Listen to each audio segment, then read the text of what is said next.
All right, so how you guys doing? Good, good, okay. It's freezing out there. I'm doing okay. Yeah.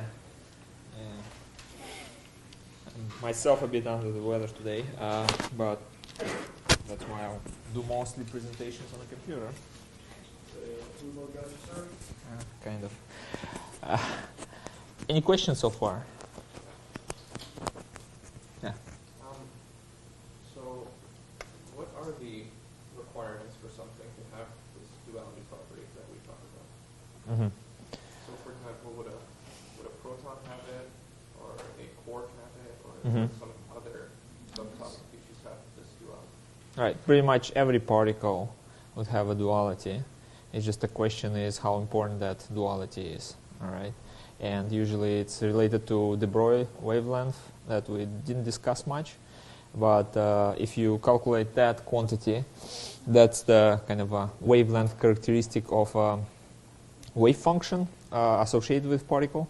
And if that on here it's kind of not completely rigorous. Like you cannot do that's only qualitatively. You can make some statements that if your potential energy changes at the same length scale as the size of the de Broglie wavelength, then you have this quantum particle properties which are important. And if your potential is not really changing much, or changing at the length scale which is bigger than the de Broglie wavelength, then particle behaves more like you can describe the same behavior using just classical mechanics. Well, another kind of complication is that you usually don't have one particle, you have many, and then with many particles they all interact and interfere, right? And that's why sometimes people introduce thermal de Broglie wavelength. So if you have a finite temperature, which is essentially a characteristic of the energy of the other particles in the system, so then higher the temperature, more interference you have, and they all kind of average out at the end. So they become less and less important, the individual quantum character, right?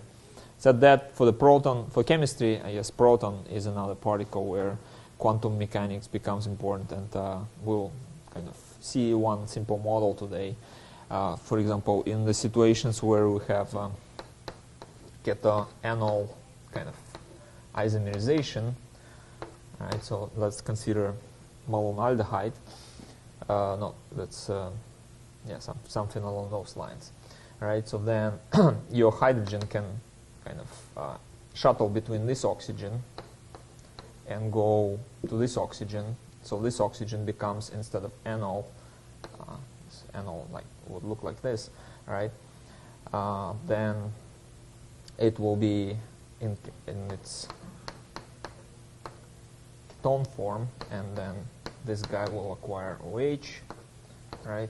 So that reaction, if you model it and computationally, of course you need to, the complication here is that there are many more particles than just a proton involved, and they, as it turns out, are important for the accurate numerical estimate.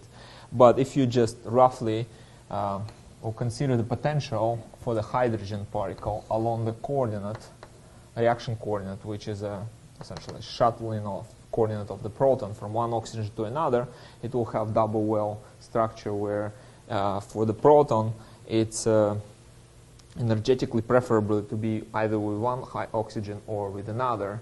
The same actually things happen in the water. If you have a bunch of water molecules, then there is hydrogen bonding and the proton shuttling between and forming the hydronium ions, right? So now to describe these properties and the dynamical equilibrium between these two minima, if you use classical mechanics, then there will be underestimation, because the classical mechanics tells us that, okay, you need to have enough kinetic energy to overcome the barrier. Or quantum mechanics, as I'll illustrate today, actually allows you to tunnel through the barrier, right? And so that also, of course, happens in a certain kind of length scale. If your barrier is high, like really large, then this tunneling effect become less and less important. And so this tunneling correction could be 10 to the minus 9 or 10 to the minus 12. So they actually not changing anything in some situations. So it all depends whether the de Broglie wavelength is kind of the particle is similar to the length scale on which the potential is changing. But this is all relatively abstract terms I'm talking to in really here. So that's why I didn't want to go much into the details of that. But also, all these wave functions that we'll see even today, they will have real and imaginary component, and really de Broglie wavelength is something clearly defined for the object, which is really true wave, and it's like extended to infinity, while in the electrons and protons, the object looks more like this, so it's really wavy on some scale, right? And then later you can think of it as just the size of the particle is like this, and the wavelength is not so important after all, right? So you can kind of treat it as a classical particle sometimes. So those questions, qualitatively, it boils down to the potential relation and de Broglie wavelength, but it's a qualitative estimate. Like you don't do much quantitative stuff with that. For the quantitative stuff, which I will show today, you just need to solve the time-dependent Schrödinger equation. And if your particles are, if you know that in your chemical reactions, say hydrogens or light particles are involved, then usually people are worried about the quantum effects. And if nothing light involved, like if it's a rearrangement of carbon atoms or oxygen atoms of the skeleton, the molecule, then it's usually less important to account for the quantum mechanics. Okay. All right. So we will be talking about wave function today, and we'll also be using some of this complex variables, complex functions. So what I want to do first is just to go through the simple math review with you, and related to complex variables, so that we all will be on the same page. It's really simple, some basic arithmetics, and okay, let's see.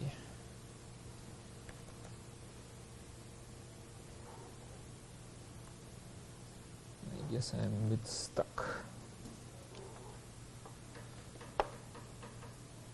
Let me just reboot. And sometimes it happens with the projector. It's kind of makes laptop crazy. All right. So while I'm fixing this, think about this simple question: why do we need complex numbers? Why did people even, like in the old times, why did they think of complex numbers? Why real numbers are not enough? Because all the observables, like you measure time, mass, and volume, all that stuff is essentially represented as real numbers. Why do we need complex numbers? Yeah. Maybe there's some parameters that's there in the y-axis that cannot be filled. In what phenomena? Could you be more? Because some complex numbers can be fixed in the y-axis. Do you guys know about quadratic equations? It's like the ones that you study in high school. And we all know how to solve them, right? It's because I don't have a kind of backup plan for if you don't. Yeah. I'm sorry, could you speak up, please? Is it what? Sorry. A major life difficult. You are referring to the quadratic equations? Complex numbers. Okay. Well, in this case, where I'm going with this, actually, they are helping, because if you think about quadratic equation from high school, ax squared plus bx plus c. So we know that the solution is minus b plus minus square root of b squared minus 4ac to a, right?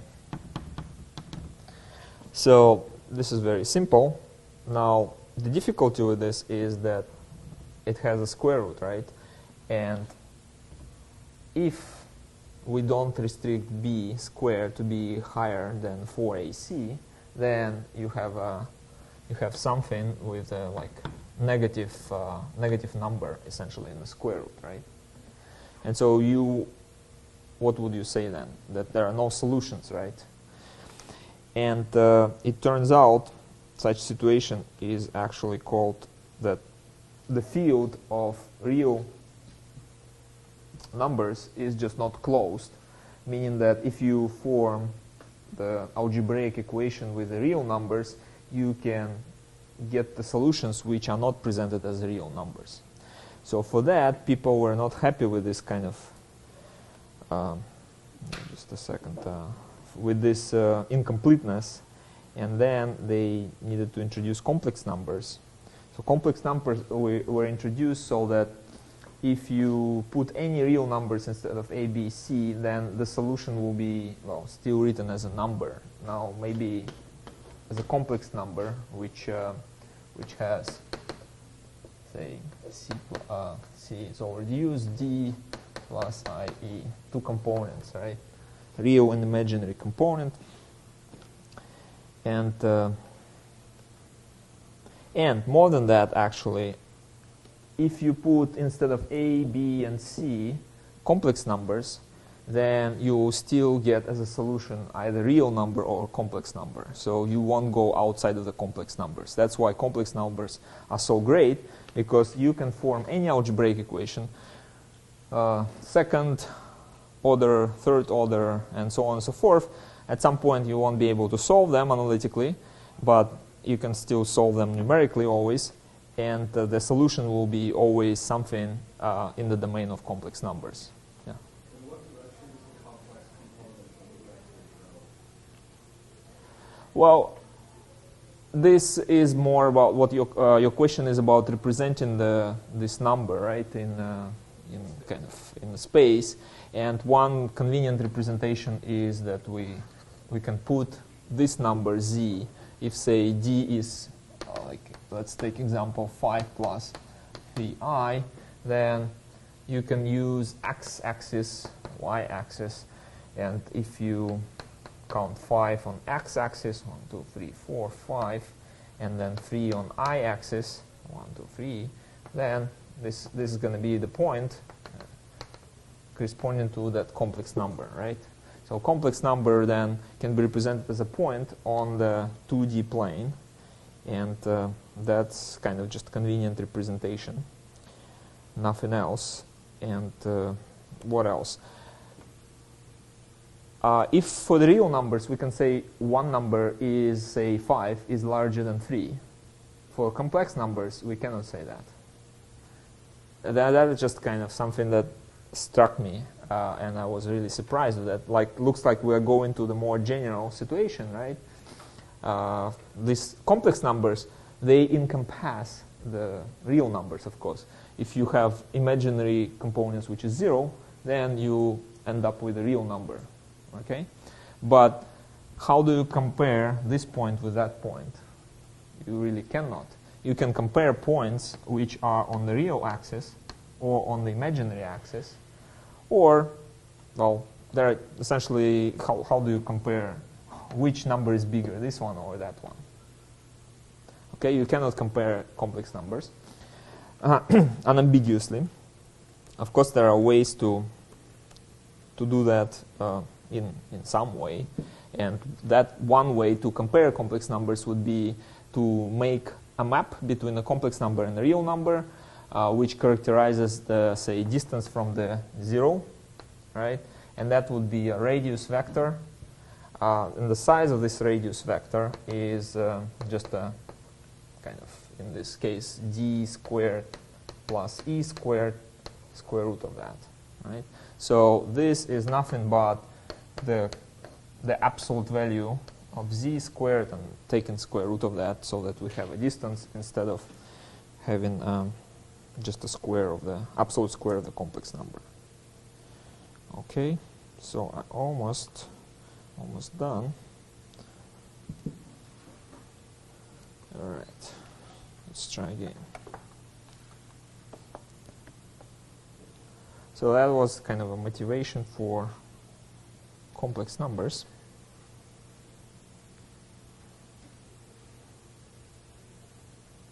All right, cool. we'll do a little quiz so that you guys kind of. So, is everyone comfortable with complex numbers? Maybe that will be really boring, but it will be just a couple of like 7-8 slides where we go over the operations with complex numbers. And so, please take a pen and or pencil and a piece of paper so that you can kind of work out some of these examples with me in order to be sure that you understand. Also, if you have problems with complex numbers, fear not. So we'll have enough time to practice, and just you will know what to practice on, right? So, as I said, complex numbers, they appear when you need to take the square root of negative numbers. That was the ancient puzzle. And then people decided, okay, let's introduce this I unit, which is the square root of -1. And then naturally, if you square I, you get -1. Okay? And so the first simple example, what would be then square root of -9? Huh? 3i. Right. So you can just say that out loud, whoever has an idea. And whoever doesn't, you can kind of see the solution. Right? So the more formal way of, I guess, doing, and mathematicians are notorious for formal ways of doing. There's this old joke about a kettle. Like if you ask a mathematician how to boil water in a kettle, in an empty kettle, he would say, okay, step number 1, you take a kettle, pour water, put it on the stove, okay, so, and wait for it to boil. And that's old time kind of joke, so no electric kettles. And then now the question is, how do you do the same job if you have a kettle which already has water in it? And so any normal person would answer, well, you just put it on the stove, right? But mathematicians would answer, okay, you pour water out of the kettle, and now you have a problem that you already know how to solve, okay? So the same here with -9, the square root. We kind of represent -9 with square root of 9 times -1, and we know that the square root is actually a multiplicative function, right? We can split, and then we split it to the problems that we know how to solve. No questions so far? Okay, good. Now, and this is like the next point here was about general complex number representation, that we usually, again, historically, for some reason, we like to put complex numbers as z. I guess that's a natural continuation of x and y. And so x is the real part plus iy, and the y is called the imaginary part, and there's notation, all right? So you can define the functions array and im. When they act on z, they give you back x and y. And x and y, they are real numbers. So there is nothing mysterious about x and y, okay? So that you should really remember, because there may be confusion that y has already I in it, but the nice thing is that y doesn't have I in it. So x and y are numbers that you know how to deal with, right? And so we go like I described in the previous example with essentially splitting the problem into the pieces that we know how to solve, and those would be combining real parts and imaginary part, like say in the case of adding two complex numbers. So what would be the answer to this? Anyone? 8 plus I. 8 plus I. Let's see. 8 plus I. You're right. So the way you can do it, you just add the real parts, and then you kind of add together the imaginary parts, and they don't mix like apples and oranges, right? So you can think that in operations like addition and subtraction, they don't mix. Whatever you have on x-axis and whatever you have on y-axis, you don't mix them. You just do the algebra separately. Now, multiplication is more interesting, because when you multiply I with I, that gives you -1, and you go back to the real part, right? So in this case, when you have these two numbers, you will just multiply 2 times 3. I will also be multiplied by minus I with minus 3, and 2 with 2i. That will give you the complex part, and then when you multiply complex with complex, that will give you back real. Just don't forget that I times I is minus 1, and so if you have minus I times I, that will be plus 1. Right? So this is just a step-by-step kind of procedure, and the answer is minus 4 plus 7i. Any questions so far? No? All right.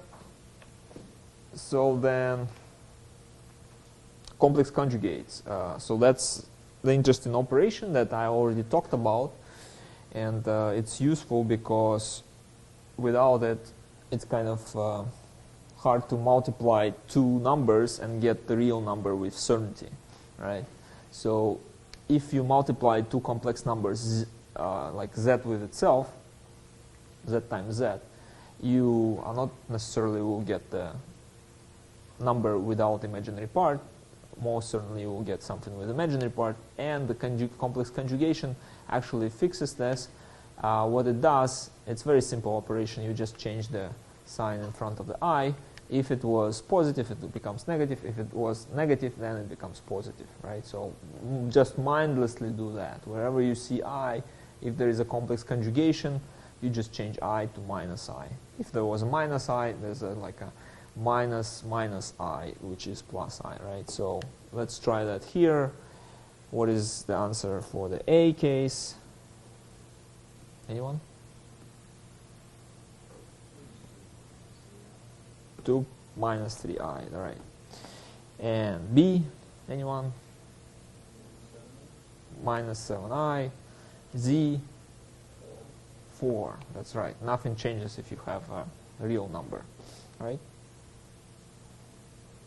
Right, and that's summarized at the bottom. General observation that if you don't have an I, then there is nothing to change the sign in front, right? You just skip. So that's why complex conjugation is not really useful for real numbers. So the complex conjugation of a real number is a real number itself. Okay, so then one way to kind of get the real number out of the complex is, and then compare them. That's where you can go with this. Or if you are working with a function, that's the way to get the probability density, which should be positive and should not have complex values.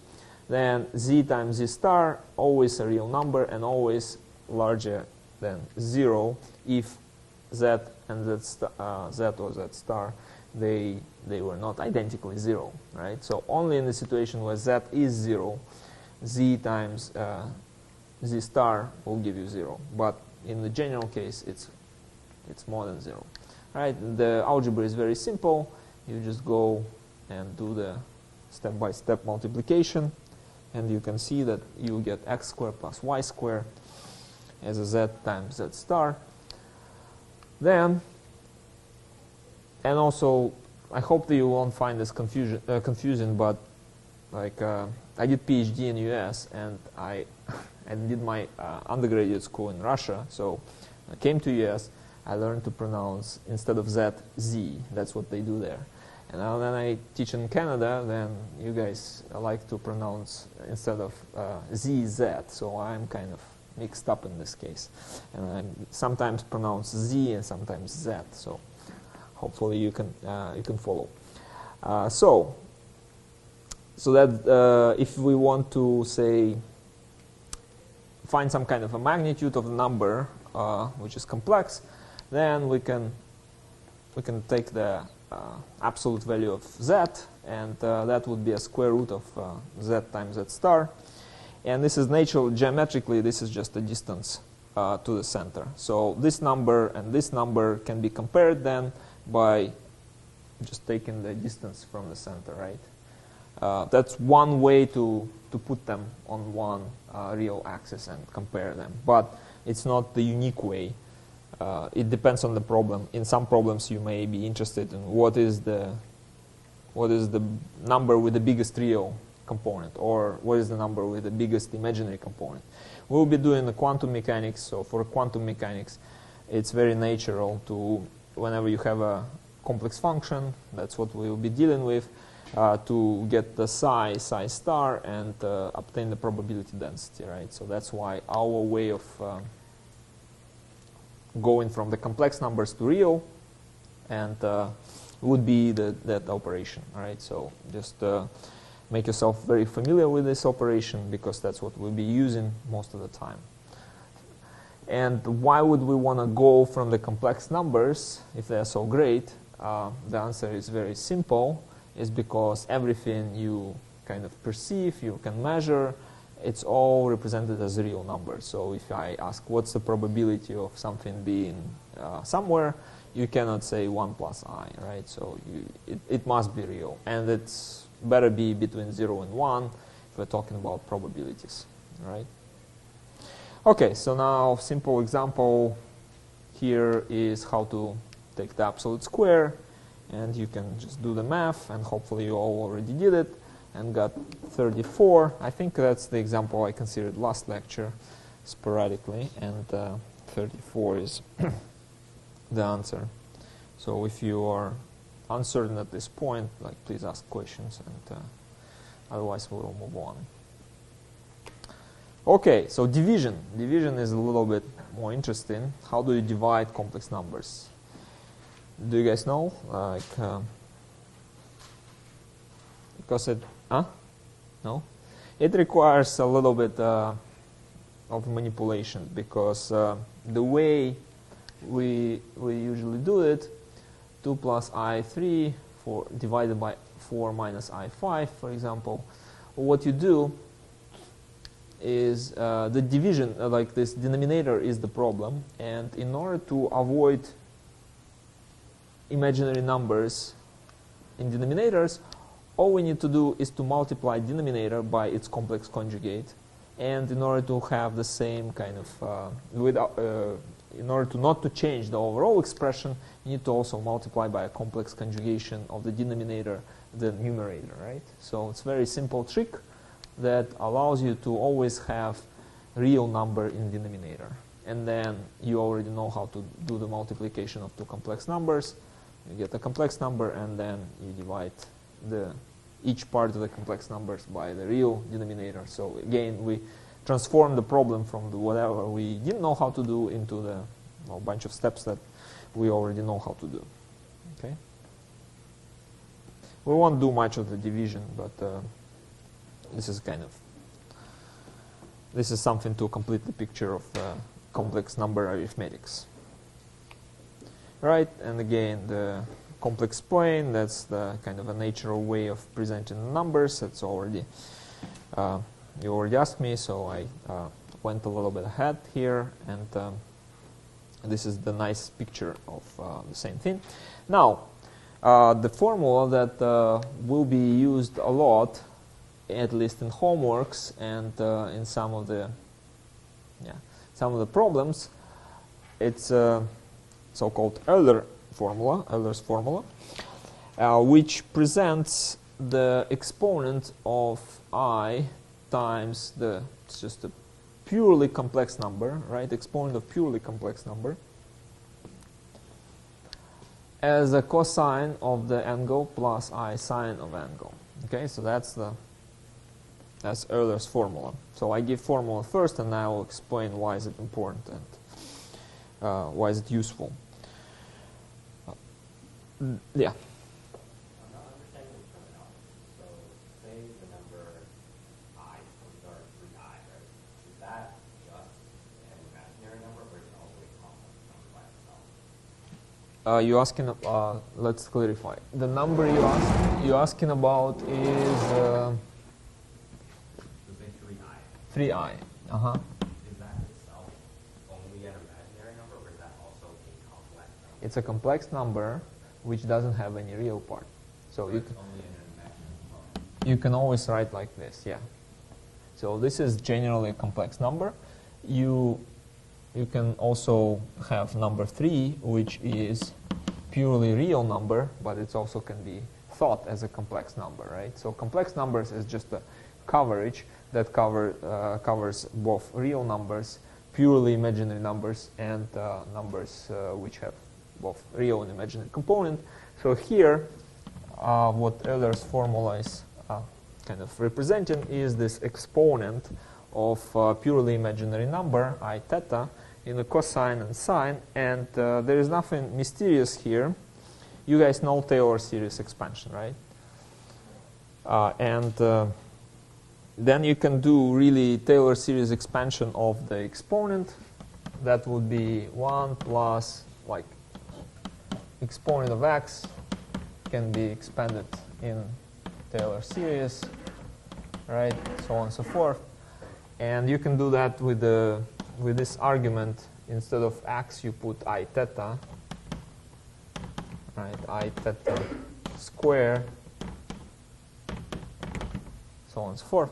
Then you know the cosine theta also has a Taylor series expansion, and it starts after 1. It starts with even powers, and the sine has also Taylor series expansion, but it starts with theta, right, plus the odd powers.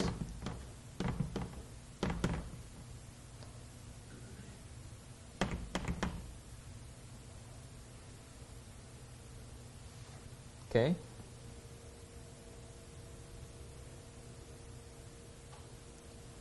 Oh, this is the first derivative. This is the third derivative. Okay, and then what do? You just compare the Taylor series expansions.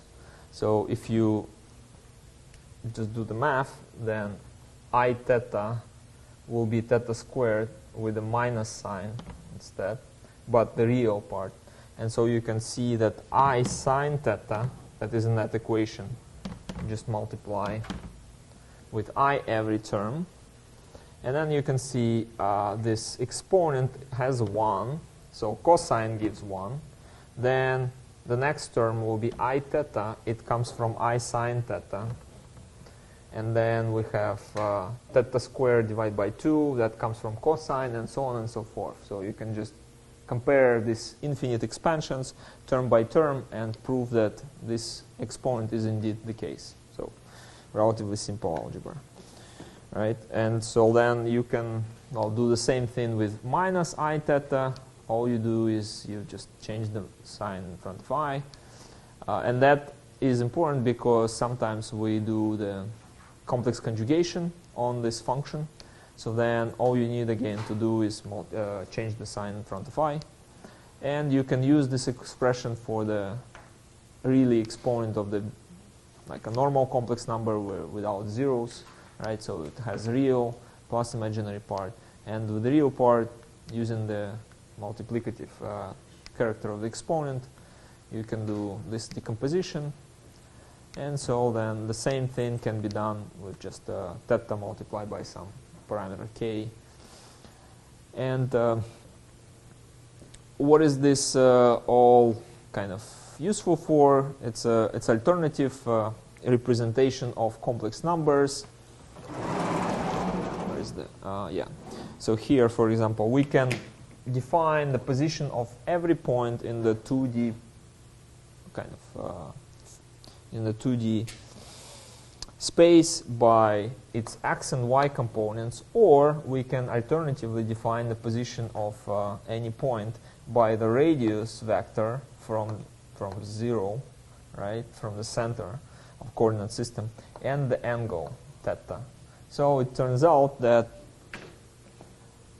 the z, the complex number here, can be, if it's x plus iy, can be also represented as radius multiplied by the exponent of I theta. Why? Because x and y, they are essentially r cosine theta and r sine theta. That just comes out of the simple trigonometry, right? So if you want to know in this triangle, you want to know this side or this side, this will correspond to y, this one to x, right? So this all can be obtained from the sine and cosine of theta and the r Okay, so that's kind of an alternative representation of the complex number. It's called polar decomposition, where we have one always positive and real radius and exponent of purely imaginary number. Okay. Now, complex valued functions. As I said before, we are not going to go into the calculus of complex variables functions, and so our kind of manipulations will be relatively easy. What we will be using I for is just some such constant that behave in a certain way, and so all our differentiations will be with respect to the real variables. All our integrations will be with respect to real values, real function, arguments, right? So here, what I did is I put some complex valued functions because these functions are complex valued. So they produce, if you give the real number x, they produce both real and real and imaginary components as an answer. But in order to differentiate them with respect to real numbers, it's the same type of differentiation as in normal calculus. So all you need, you don't mind I, you just go and differentiate with respect to x. And say, if you differentiate sine, you get what? I to cosine 2x, right? So just I is like another constant, which doesn't get differentiated. Now, alternatively, of course, there is an area of mathematics which studies how to define the differentiation with respect to complex number. If say here it was d over dz, so that would be a completely different story, and that actually is a very nice but more complicated version. We won't go there. And so here we just differentiate the exponent of theta with the extra constant ik. So how do we differentiate exponent? This ik comes in front of the exponent, and that's it pretty much. So like you don't need to differentiate I, right? So you just treat it as like another constant. And then when you do the algebra, you just see that this I constant, it still has an I, so you should really, when you do the algebra after differentiation, you should account for that. And so in the last example, we differentiate the product. It's like we always differentiate the product. We differentiate x function, and then we differentiate the plus, we differentiate exponent, and exponent introduces minus I in front, right? So then we can group together things in this form. Okay? Yeah. You want to write the conjugate of the answer for B? Yeah. Would you put two negative signs? One Right. one? So you would take any I and alter the sign, right? And that kind of makes sense because you can always check the following thing. If you can, if you say have a number or even a function, complicated case, right, where you have f 1 minus ix exponent ix with minus, right? How to conjugate that? So there are two ways, well actually three ways probably. Do only here, do only there, or do in both cases, right? And there's three versions of f. Now, how to decide which one is right? Well, the purpose of conjugation was actually to make sure that f star f is always always real number, so a real function in this case. So it doesn't contain I at all, right? So you can do different ways and see that only one will give you a real function, and that's the right way. So math generally it just evolves in this way. When you have ambiguity, mathematicians usually think, okay, so how to remove that ambiguity? What the right logic? What's the right conditions? And here if you know this, the kind of the motivation for the operations, then you will never be confused. You can do different ways and see which one makes sense. Okay. Okay, now let's do a few more examples. Here, yeah, here that's the conjugation case that we, that's kind of the easier one that has only I, right, in one place. So you just change that in the exponent in the first example, and then here you change it here, and then you can, right, so this is exactly the tip I already gave you. The product is always real valued function, so use this fact to check whether you did complex conjugation correctly, because it doesn't really take a long time to make this product, right? And so in this product, if you did the conjugation right, all the i's should be cancelled, right? So like in this case, if you have xe minus ix, then just do the algebra and the exponents are gone, and you have only x squared. And all the variables, of course, considered to be real variables. And the same thing goes for the second case. Okay?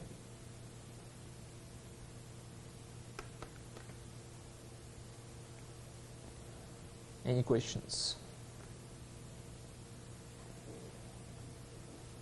I'll post all this. Don't worry to kind of copy it.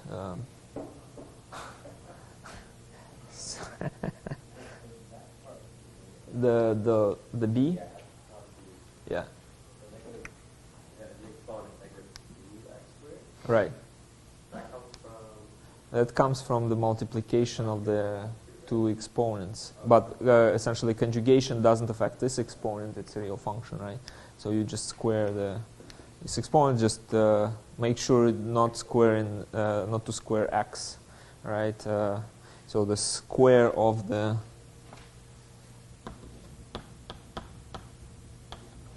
this function is the exponent of minus 2x squared, right? Okay. All right, that's all for complex variables, and we will have some problems in homework to practice more these operations. But what else do we have today is we can talk a little bit, summarize essentially what's happening with wave function. Okay, we talked about this in the previous lecture, that before solving Schrödinger equation or me teaching you how to solve it, let's just figure out what this solution will be useful for. And we went into the discussion that actually this function, if you take absolute square of it, so you take the function and multiply by function conjugated, then you get the real value function, and that will be probability density. Okay. Now, because if you say want to find the probability to find the particle in one dimension, that's because we have only one-dimensional function here. Then you take this square and integrate from a to b, and that's the probability to find the particle in between a and b, right? So it's like almost like throwing a die and figuring out where the particle is. So that's the part that Einstein didn't like. Okay, so he understood all the kind of math behind this, but he didn't like the fact that physics in this situation doesn't really predict with the certainty where the particle is out of this equation. So he always thought that there must be some other equation from which you can say exactly where the particle is, right? Quantum particle. But Schrödinger equation produced this wave function that only can tell you the probability of particle being between a and b. You take a and b further apart, and then it will be higher probability, right? So you take a and b from minus infinity to plus infinity, well, the probability of finding particle, if you have a particle, should be 1, right? It's like if you it's essentially the same as in the classical search, which ignores the kind of the visual input. If I say that if I ask the question where, like, I wanna find at least one student, right? So what's the size of the volume I need to consider? And so if I take the volume of the whole Earth, then at least one student will be there in that volume, right? So of course that's more than you need, but still probabilistically you can think of like that, right? Also, there is no time in our consideration here and in further equations, because time is everywhere, like essentially not playing a role right now. So time somewhat fixed, and we can consider these equations as a representation of what's going on at the particular time. So I will show you at the close to the end of this lecture how can we actually observe things in real time. Because right now this is, let's say, we fix time and we have a function that depends on x. We square it with its conjugated function counterpart, and then we integrate and get the probability, right? So that's the procedure. Now, the father of this kind of probabilistic interpretation was Max Born, and probability of finding particle is only one particular thing you can obtain from the function, but of course not the only one. And so you can actually use the function, that's why it's useful, to obtain all the physical properties of the system, which is kinetic energy, like there are a few here, total energy of the particle, say electron in a hydrogen atom, right? Or if it's described by the wave function, kinetic energy, potential energy, momentum, angular momentum, right? So that's why we want to solve Schrödinger equation to then obtain the wave function, and the wave function kind of gives us information about these quantities which are physically measurable, like experimentally measurable, right? So the whole point of the quantum mechanics is not to be like just complicated theory. It's the main point of the quantum mechanics is to predict experiment, okay? And you may say, okay, so what are you talking about? You just told us that it only can give you a probability of finding particle, right? Probability, not the exact position. All the interesting kind of part of the about quantum mechanics is that there are some questions that quantum mechanics can tell you with certainty, right? And some questions where it can only give you probabilities. So that's why it was so kind of disliked by Einstein, but that's the situation. That's the quantum mechanics I will tell you about, and you will learn in which cases the questions you're asking will give you a certain answer, and you can go to the lab and measure them, right? Or, say, spectrum of hydrogen, for example. And in what cases you cannot really, like, you can ask a question, where is the particle, where is my particle, and you find out that there is only probabilistic answer. There is only kind of answer that, okay, it is in this kind of part of the space with a certain probability, like 1/2. But with another 1/2, it's in a different part of the space. All right? Now, this is another point here that I didn't have time to describe in the previous lecture. We introduced this probability density, and someone asked me about normalization. So then we had this probability density for watermelons, finding watermelons of a certain size, and there was a normalization procedure that I was talking about, but only at the end, and so not many of you probably understood it. So if we have a density m for the finding the watermelon of a specific mass, and if we on the field, and if we integrate that function from say mass A to mass B, then this was the number of watermelons with that range of masses, right? So it was a number of watermelons where mass is between A and B. And so then we can do the integral from 0 to infinity of rho of m, the same function, and that would be number of watermelons in the field, the total number of watermelons in the entire field.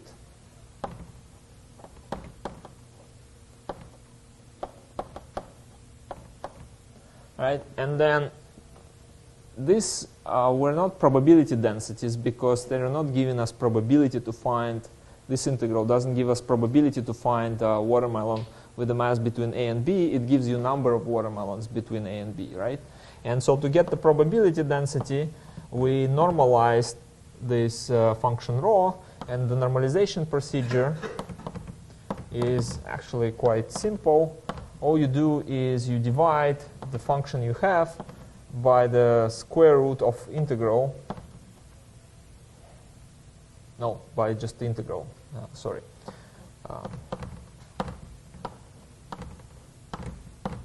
Right, by this integral. And so if you do this, then this is probability density, truly. Because if you integrate the rho of n, then it will give you already not the number of watermelons, but the probability of finding watermelons with this mass. Let's just see it. So if we integrate rho of n dm, then rho of n defined like this, right? And so we have rho of m inside, and rho of m has this integral, but the integral doesn't have really m dependence, so it can be taken outside and divide this expression essentially. So now this we claimed before is a number of watermelons between A and B, and here the total numbers. Right, so this number will always be in the range from 0 to 1, right?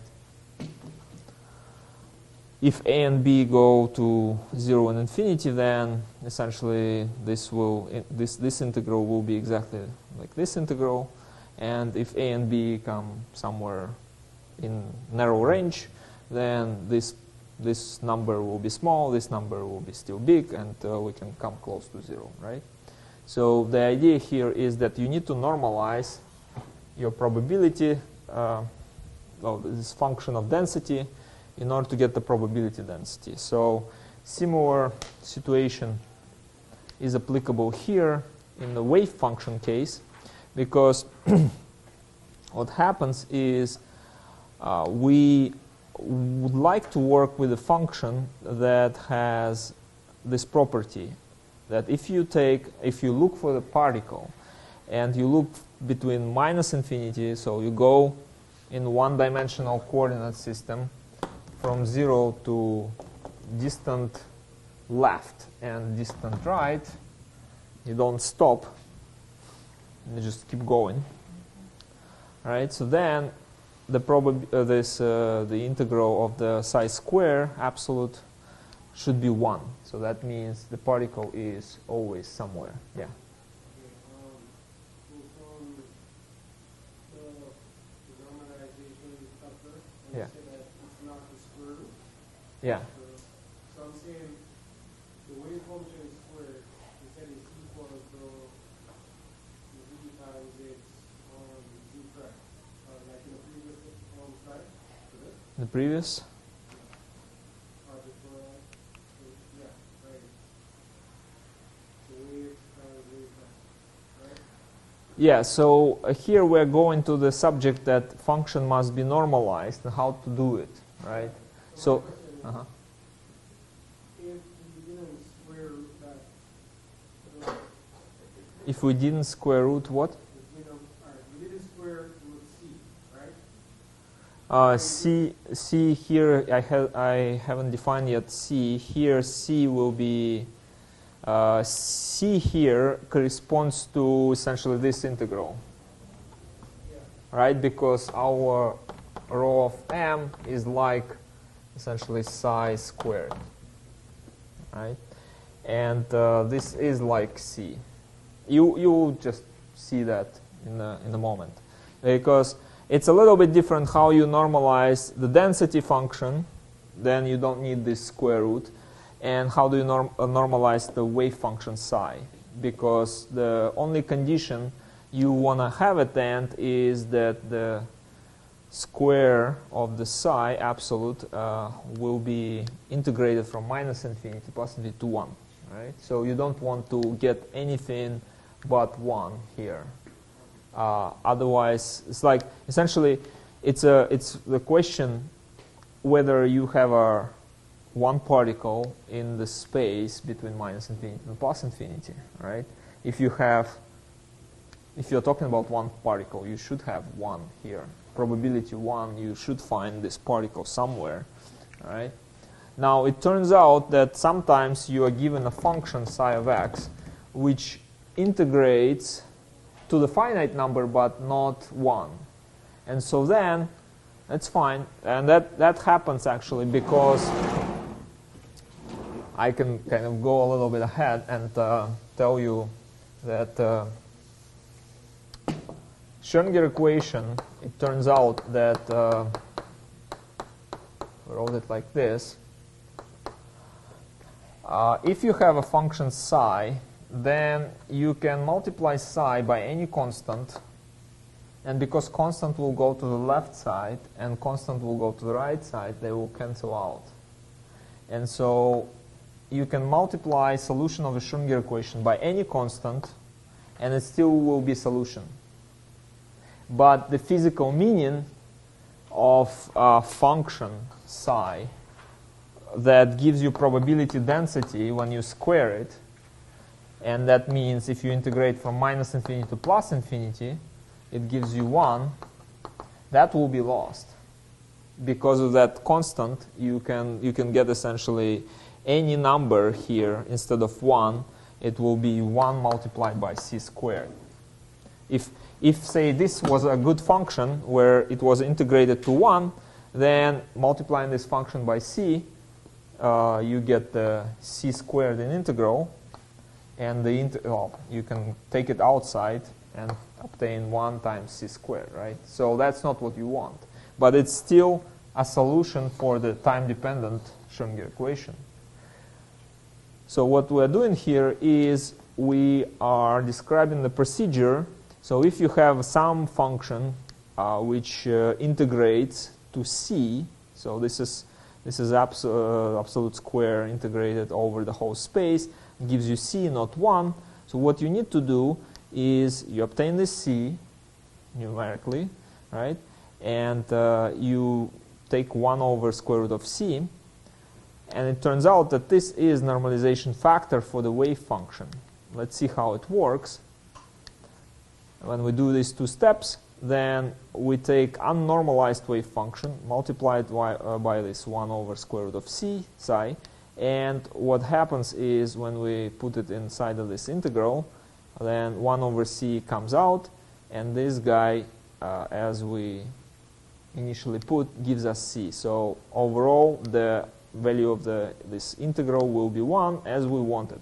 So we took a function that was given us in this integral, in the absolute value integral over the whole space, some constant c, and we turn it into the function that gives us, when we square probability density, the proper one. Okay? Because physically, if we look for the particle, one particle in the space, that probability should be 1, right? And it's sometimes not 1 because, well, because simply for multiple reasons. When you start solving Schrödinger equation, you will see, or someone can give you a function right? And the question would be normalize function so that it will be a proper physical function. Okay. Yeah. So we basically need to normalize twice. So Only. first time we get C and normalize inside the function. Well, this is when you get C, it's not really a normalization process. Normalization process is when you take a function and make another function, because technically this is another function, right? So it's the same functional dependence on x, but there is an extra constant 1 over square root of C in front, right? So technically that's a different function.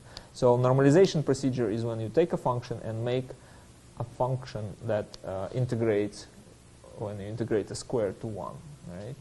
And that's only once you need to do it, because if you do it second time with this function, then the C will be 1, so there will be no point of dividing 1 square root of C, right? Okay. So you do this process after you solve for the wave, after you solve for Yeah, so if say you have a wave function, in order to make a physical meaning out of that wave function, like make a probability density out of its square, then you need to make sure that the probability density integrates to 1, not to C, right? You had a question? C in this is a solution, right? It's not like a probability. It's not a probability, that's right. It's a, I wouldn't call it solution. It's just some constant to which this integral integrates to. So it's somewhat arbitrary thing that comes out of arbitrary nature of psi. So you see, in the differential equation, sometimes we have arbitrariness. And one of these arbitrariness is this coefficient C that you can multiply any function, and it's still going to be a solution of your Schrödinger equation. So it's like a scaling of the function. But in order to have a function that gives you probabilities when you integrate them, they're squares, of course, then you need to normalize function. That's the procedure. Okay? So C in the case is like the total number. That's right. Yeah. And you can do this procedure twice. Once you normalize function, then if you put this function in this integral, your C, next iteration will be just 1, and there is no point of continuing that. All right, so another requirement for the wave function is it should be defined for all values of x, right? So the functions which are not defined for some values of x are not valid functions. Also, function must be continuous, so it cannot be discontinuous. Why this is the case? Because in quantum mechanics, you saw the momentum is an operator that is a differential operator, and kinetic energy is a differential operator. So they all in H. So if the function is not continuous, it cannot be differentiated, right? So that's the problem with discontinuous functions. So that's why function must be continuous and defined for everything, and also defined right, defined everywhere. Okay. Now a second condition, that the function must be single valued, because you can come up with functions that are like a circle, for example. For one value of x, you have two values of y, right? Or bizarre examples I put in the slide, right? So you need to have a wave function which is a single valued y, because when you take probability density, this is the physical quantity. The probability density should have one value at a certain position, right? Because when you integrate, you will know what the probability to find the particle there. But if you have a double valued function, then it's not clear which branch to take. Okay. So double valued functions or multiple valued functions, which we won't deal with, are not acceptable. All right. So now another point about the continuity is that the derivatives of the function they also should be continuous generally, and they can be only discontinuous in the derivative can be discontinuous maybe in one or few points essentially. This is a more advanced topic because we will see in some problems this first derivative of the wave function is discontinuous in one point, but that doesn't break the kind of the solution. And I just don't want to go much into this because the math there is that you can have an extension for the second derivative if you have a discontinuity in the first derivative, but only in one point. Okay, if you have in many points, then or kind of an interval, then it just becomes impossible. But for the quantum mechanics, it's okay to have discontinuity in the first derivative in just a couple of points. That actually corresponds to the nuclei usually in the molecules. And the problem I'm referring to, simple problem where we can see this discontinuity not being a problem, is a particle in the box that we'll consider. But that's all later. Generally, we'll be working with the functions that are continuous and all derivatives are continuous because, after all, physics is continuous because everything interacts with everything and discontinuities are very rare. Okay? So that's what is called 1 through 3. Through 3 is called well-behaved functions. They are single-valued, normalizable, continuous, and their derivatives are also continuous. Okay.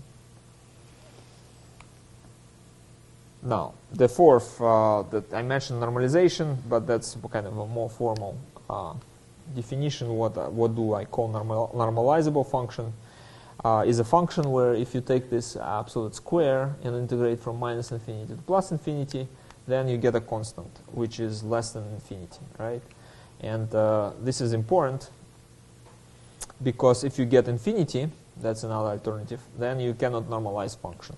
You cannot divide by infinity. That's kind of only can work if your function itself or quantity that you divide by infinity also goes to infinity, and that's kind of a complication.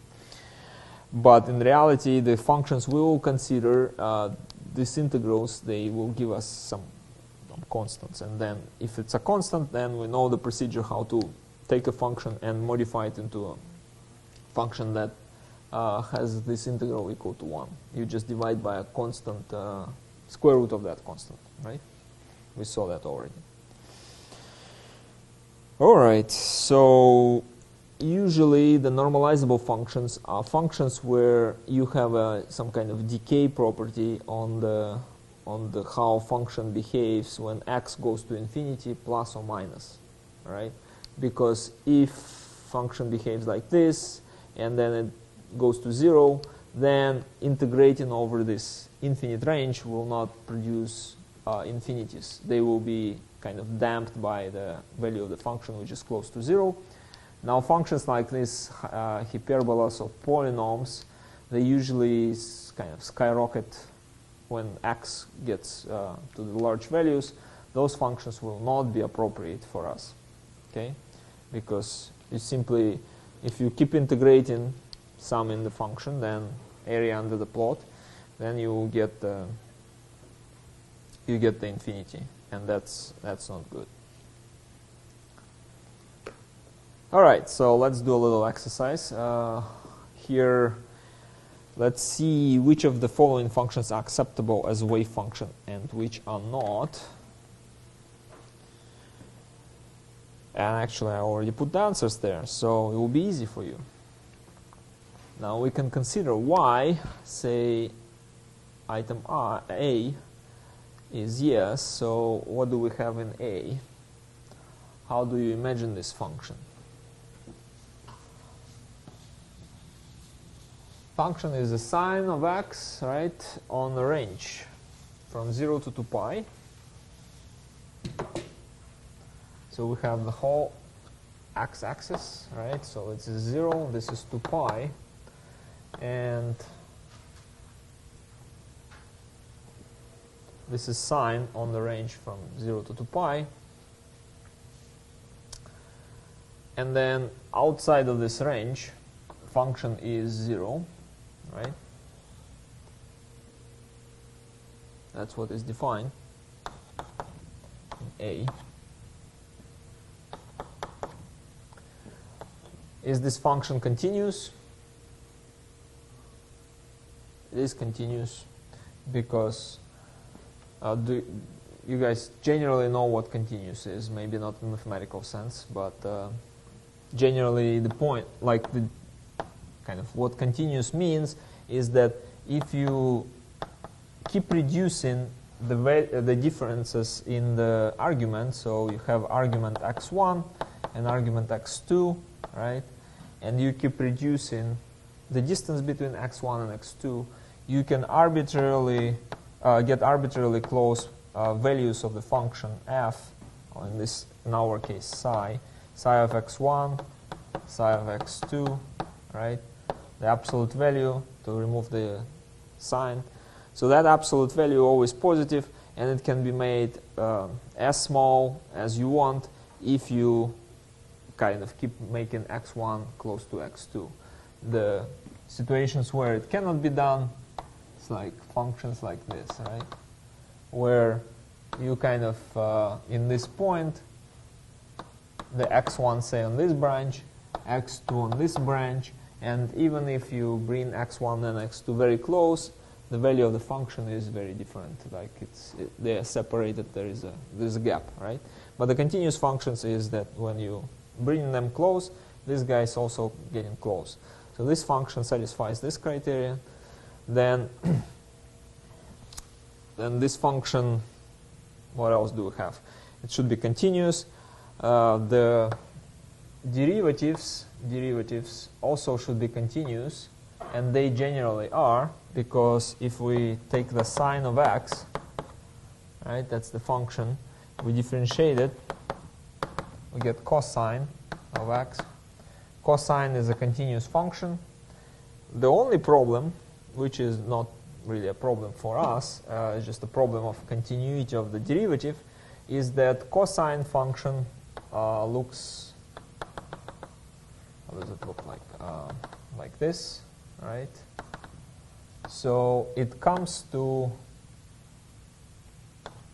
1 at 0 and also to 1 at 2 pi, right? So if we have a y-axis here, so cosine function comes to 1, both in 0 and 2 pi limit, but here function at the rest of the kind of axis, right? The function is identical 0, phi of x is 0. So that means the derivative of x is also 0, right? So the derivative will look like cosine inside 0 to pi and as 0 outside of the range, right?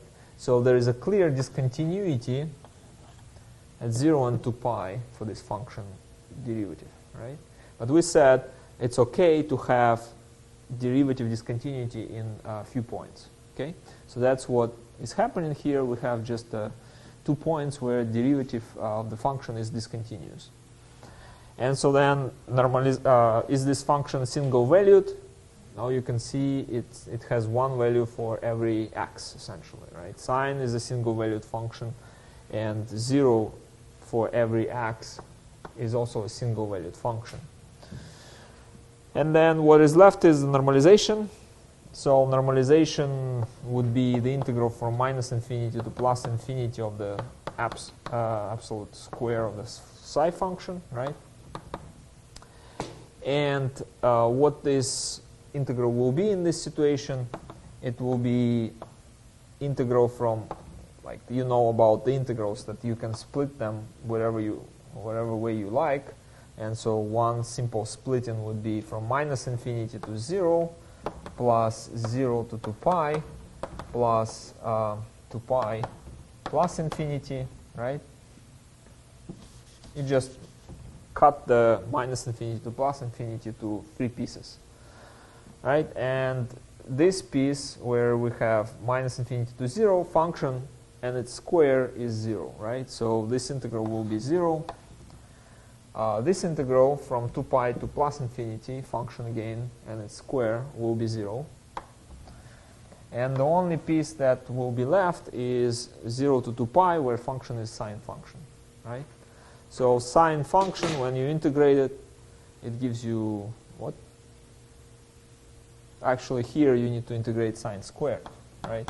Because you would integrate sine squared. And so this gives you some number which is finite because you are integrating over finite region, finite function. Okay, so you can check and see that that's indeed the case. Now, situation B, where answer is no. Would anyone like to comment why? B is no.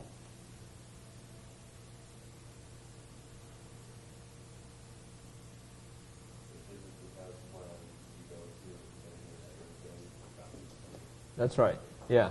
And the function itself, it's positive, right, sine square. So it's not our normal sign, which goes positive, negative. That one, though, when you do the psi square, it's still going to be sine square. But here it's a sine square, which means the psi absolute square will be sine to the 4th power, right? It still will be oscillating between 0 and 1, and it will oscillate for essentially infinite, for infinity, right? So, and if you calculate the whole area under the curve, it will be infinite, because these oscillations are not going into the negative, they go only positive, and the area is always positive. It's just going to be infinite. C, function is x squared for the whole range. It's also no. Right, so it's the same pretty much reasoning, right? So x squared, when you look at it, it actually diverges, right, at infinity, and so the area under the plot will be infinite. Now the exponent minus x, that's the D case. Why is it no? We're talking about this situation. It's again very, very simple if you just think about what is the function that we're talking about here. The function is the exponent with a minus. Plus exponent would look like this, right? Minus exponent would look like this. Here it's at 0, it's 1. Right? Minus exponent, this is an exponent with plus x, this is exponent of minus x, right? Oh, plus infinity, minus infinity. But the area under kind of if you square it, this is our psi function, right? And if you take a psi square, that will be minus 2x, right? And so psi square would kind of look pretty much similar. It just will go faster here, psi square, right? And so for the same reason, it will diverge at minus infinity. That's why the answer is no. This function cannot be used as a, or cannot be a function for the real system. Okay, and now the last case where we have Gaussian. Did you guys ever seen Gaussian? Okay, bell curve. That's right. Who doesn't like bell curves? And right, so then it's a bell curve. It's decaying fast enough so that, and you probably even know what the integral of the exponent minus alpha x squared is, right? It's a famous integral which has finite value, square root of pi divided by alpha. And so something like when you square psi in the last example, you will get 2x squared, right? So alpha will be 2, and so the value of this integral phi divided by 2, and that's the constant on which you need to, square of which you need to take to normalize function, but function is normalizable. It's the single valued function, continuous, and derivatives of the function is also continuous. That's why it's definitely yes.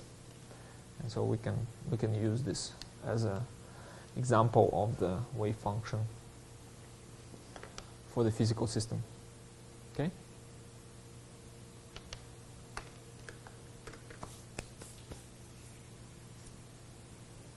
Any questions? Is this hard?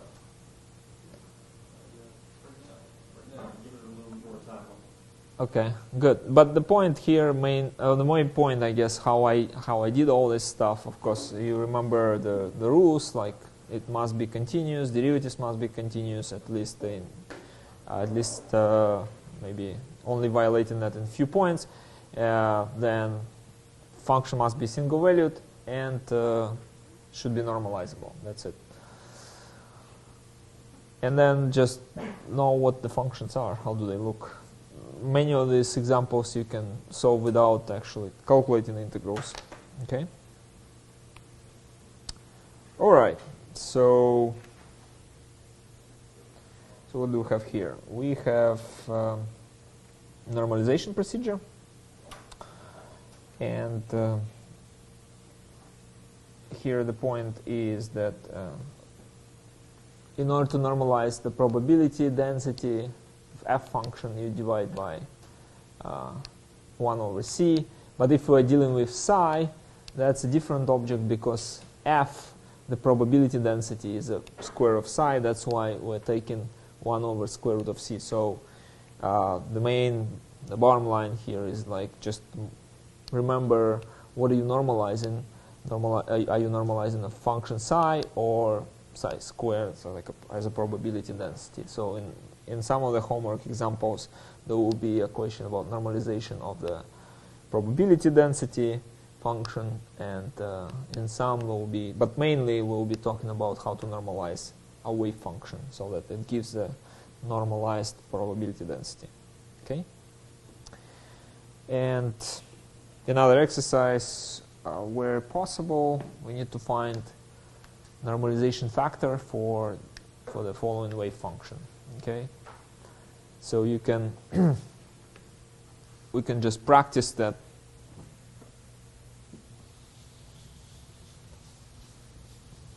Procedure, right? So like on a simple example,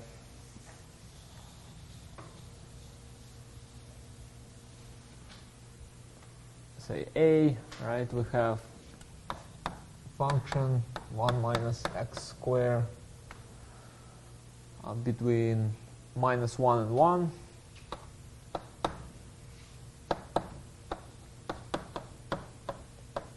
Presumably 0 outside.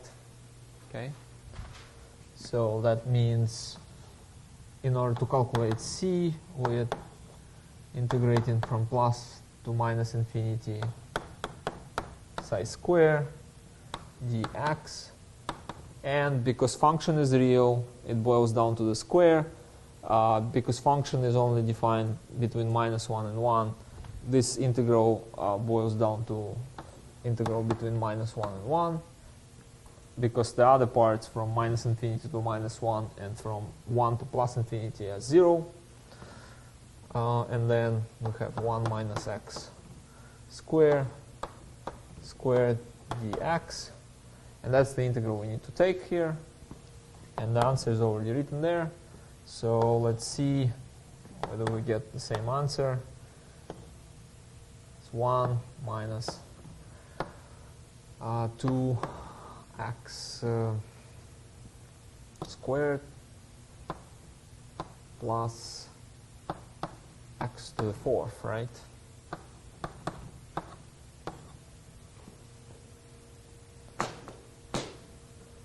Then we just do the integration. First, 1 gives us x, from -1 to +1, minus 2x squared will give us x to the cube, 3 minus 1 plus 1,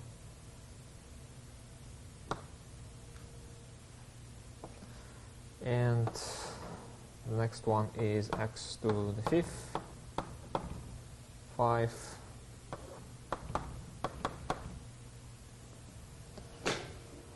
Okay, so then this will be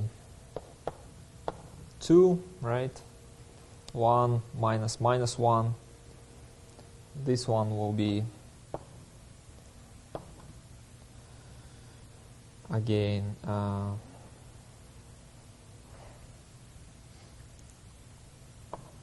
2/3 minus minus 2/3, which is plus 2/3. So 2/3 times 2. And this one will be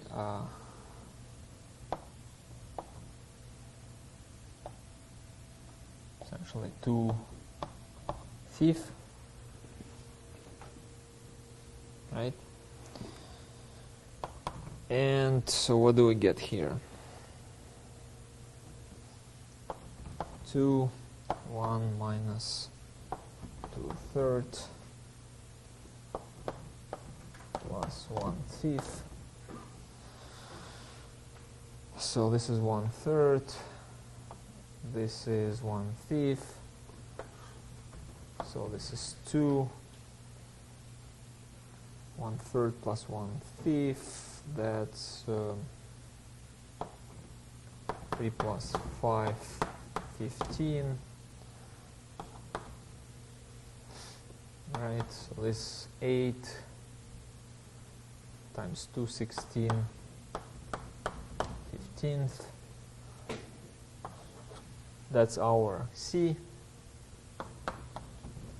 And we need to divide by 1 square root of C, which is 1/4 divided by square root of 15. It goes to the numerator. That's the answer, right, after simple algebra. Okay? You guys can see the bottom line? No? Good. Then you will think about it and do it at home. If you have problems, let me know. But the integration, like the steps are clear. You do square, you integrate, and this is just a polynomial to integrate. If you didn't get as an integral 16 divided by 15, then check your integration. And then once you obtain the coefficient, all you need to do to find the normalization is 1 over square root of C. That would be square root of 15 divided by 4. And to write down the answer and maybe check it even, you can do that function psi is 1 minus x squared multiplied by the coefficient we found, square root of 15 divided by 4. So that's the normalized function. And in order to check that, you can see that psi n squared minus infinity plus infinity over dx will be 1. Okay? So that's kind of a check. After normalizing, you can just check that it actually works.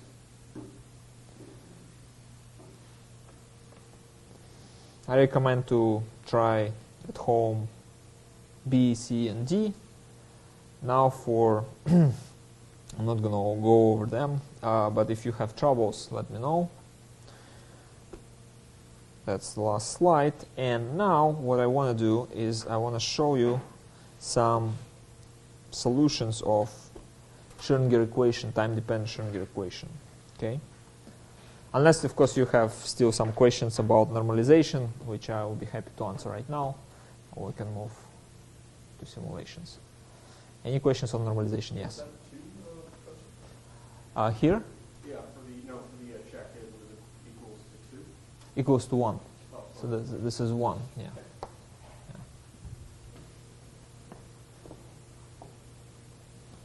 Again, it's sometimes 1 is written like this, and then it's a little bit confusing. Yeah. No, it should be 1. Right, so if no further questions on normalization, let me just show you a couple of actual simulations, how the solution of time-dependent Schrödinger equation, the one that is essentially kinetic energy plus potential energy acting on the psi xt gives us I psi xt time derivative. Right, so psi is a complex function generally. Right, so there is f xt plus I g xt. And so if I want to show you, if I want to show you the plots, then I either will show you the probability density, how is it changing with time, or I will show you the real and imaginary part, okay? Because it's kind of impossible to plot the imaginary functions. Usually we plot real functions because it's one value, so we have, you will see in a moment.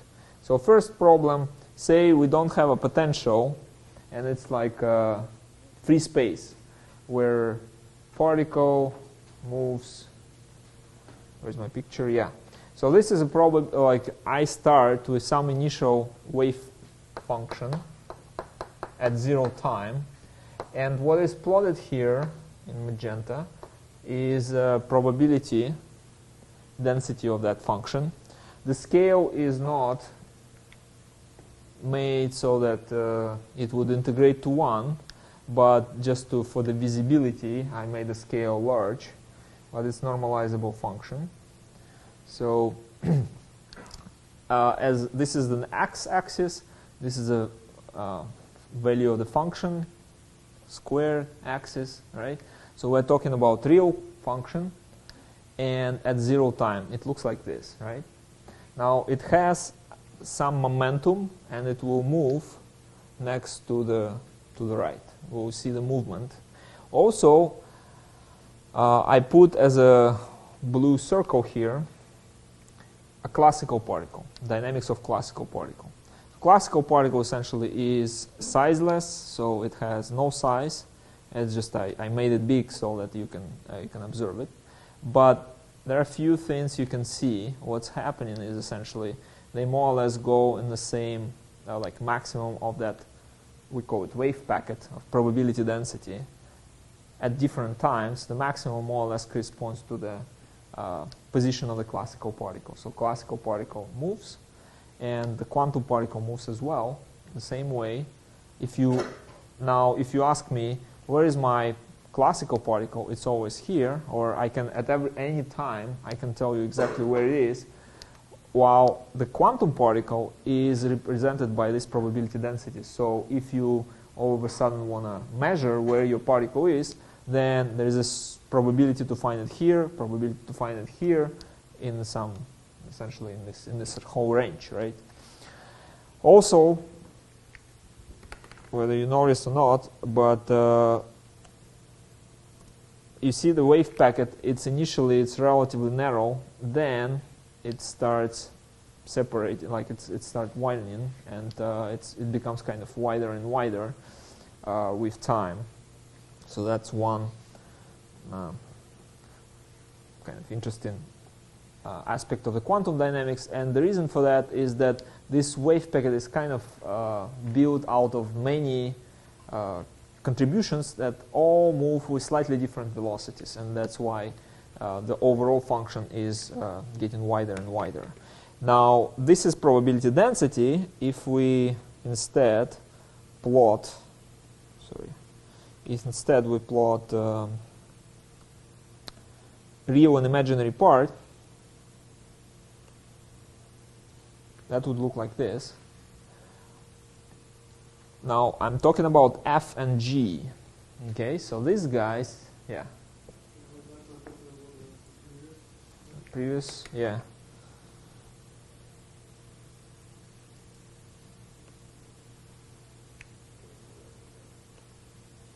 Where is it? Ah, yeah, okay. Okay. My question was, you said that the probability of finding was on the both sides, right? The probability, yes, if we, sorry.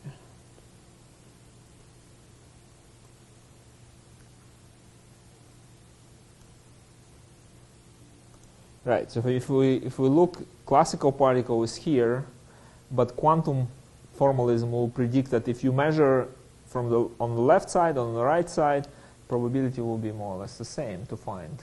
On the right or on the left, yeah.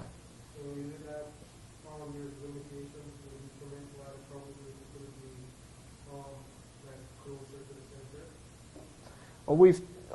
I've chosen that way, right? So alternatively, I could choose, instead of having the Gaussian, that's what I did, I've chosen Gaussian, and then I put in the classical simulation particle right in the center of the Gaussian, and to observe whether Gaussian will be, quantum Gaussian would move faster or slower than the classical particle.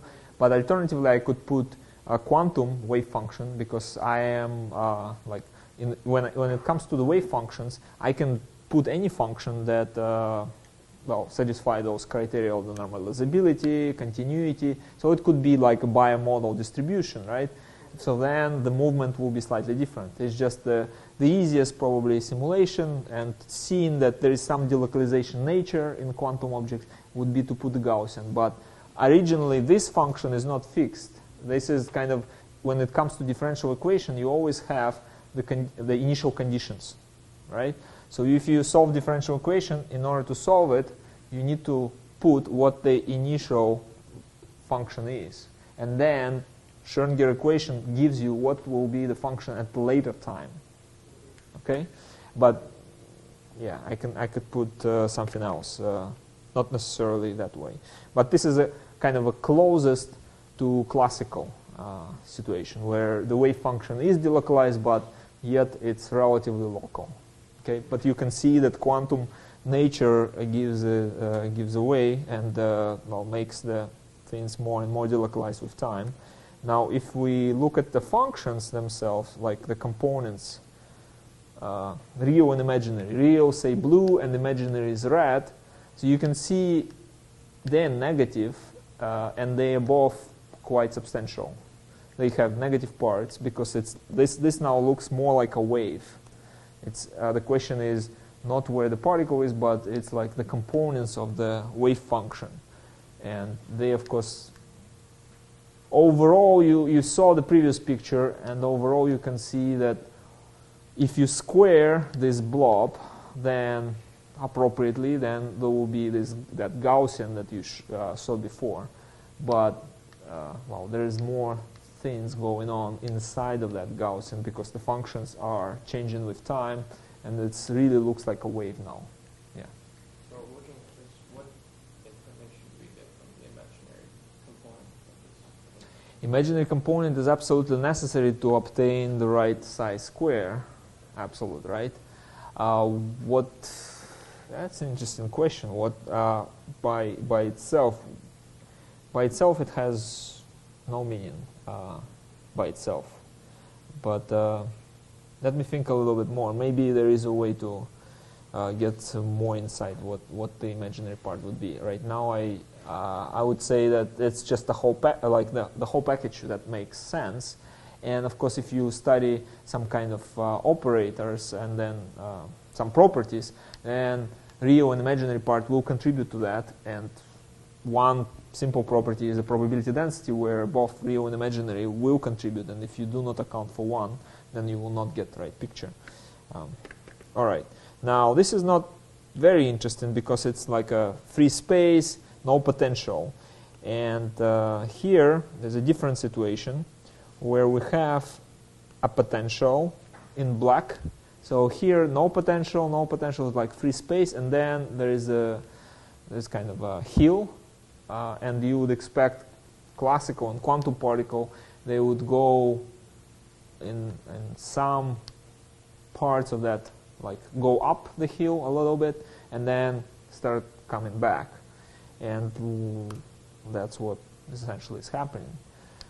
Classical particle, this circle, and the quantum particle presented in real and imaginary components, you will see that these wiggles actually will become smaller and smaller. They will straighten out, and that I think is related to reduction of the momentum, reduction of the kinetic energy, because kinetic energy corresponds, that's the moment, that's the point of the return where quantum particle doesn't have really a large momentum because it's up, like it went up the hill, stopped, and then is coming back now, right?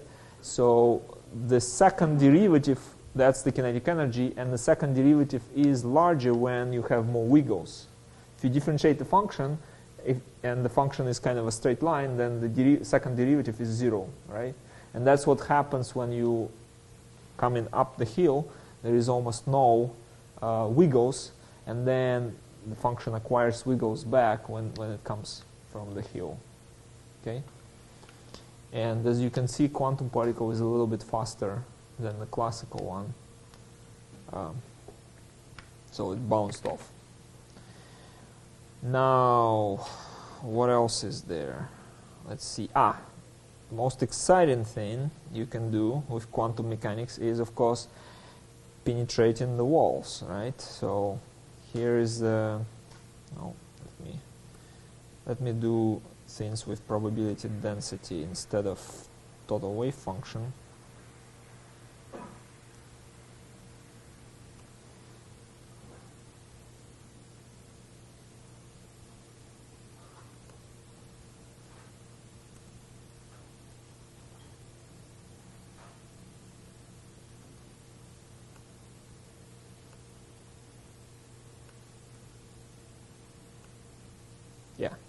So this is same setup. You have quantum particle, and this is a wall potential essentially, which is high enough so that the classical particle, when it encounters this potential, it will be bounced back, while quantum particle partially it will be bounced back, but some part of the quantum particle will keep moving. You can see classical particle already turned, and the quantum is just keep moving. So now it's like quantum particle is shoot through the doors, then it's potentially there isn't some finite probability to find the particle outside, like outside of the classroom, and there is some finite probability to find it in the classroom, right? So of course, with the real people, right, going through the walls, the probability of actually going through the wall is finite but very, very small. Okay, because essentially we are consist of so many particles, and most of them want to be inside. Even if you run with a really high speed, the interference will not allow you to tunnel through the wall, because that would require very many things to kind of work together, and that doesn't happen probabilistically. Now, the example that I was talking in the beginning about, the cation transformation, is this, say, double well situation, say hydrogen going between the two oxygens, and that's a probability to find hydrogen on one side or another side of the malonaldehyde. And this is a classical particle. If you don't give it energy, which I didn't for the quantum, it would just stay in one well, and the quantum particle would just go in between the wells, so back and forth, essentially. So there is a higher probability to have a transfer when you account for the quantum mechanics, when you don't account for the quantum mechanics. And actually all that can be understood from the point of view of the second derivatives, because in quantum mechanics, kinetic energy is given as a second derivative, and more localized function you make, the higher energy it will have. Okay, so that's what it all boils down to. Why quantum particles move from the confined space even through the barriers is because they don't like to be confined. Their energy will go really high, and that's all about the differentiation of the wave functions, because that's what happens when we apply the Hamiltonian to the wave function. Okay, yeah, mathematically speaking. So when you split the purple line, Yeah. the purple line is probably Right. The wave function there. Yeah. So the one with the blue and the red line. Is that Blue and red, they are real and imaginary part of the function, so they are not squared. graphing the wave function itself? Yeah. I cannot graph the complex function because it has real and imaginary component, but I can graph real and imaginary component separately, yes. Okay, and then you can see that in all simulations, essentially, what I did, I changed the potential, I solved this equation for different potentials, different situations, and in all situations, I started with some knowledge of what wave function dependence on the x is for initial time, and then the solution of that equation corresponds to essentially producing the wave function at later time. Okay, so I can then see how the probability density, how this quantity for later times, psi x t, how does it evolve? And you saw that it evolves essentially. If we start with a particle in the left-hand side, and we gave it a momentum, which is here already, we saw that the probability density kind of is changing the same way as a classical particle with the same momentum would just go from left to right. Okay, it's just we need to deal with the wave function, but we get the same kind of we can get the same properties, the same physics, and even more sometimes. Like we can get some interesting dynamics, like with the wall situation, when we're dealing with the wave function compared to the dynamics of the classical particle. Okay, so that's kind of a bottom line of these simulations. And if you'd like, yeah, I'll put them on the blackboard if you would like, and they can be ran using MATLAB. You can see what is inside. Okay. All right, that's all for the day. Thank you.